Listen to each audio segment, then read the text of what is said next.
まにまに命の花が二つ並んで咲いている兄弟船は親父の肩に肩は振りなしけには強い俺と兄貴の夢のゆりかもさ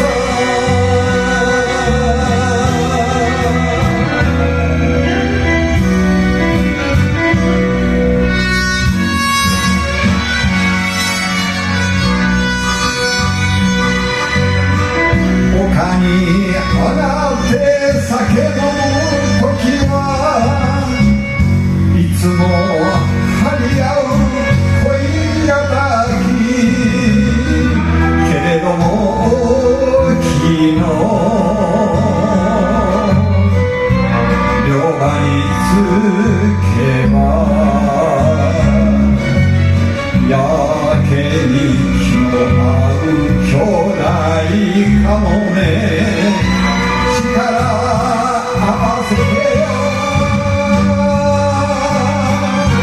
兄を巻き上げる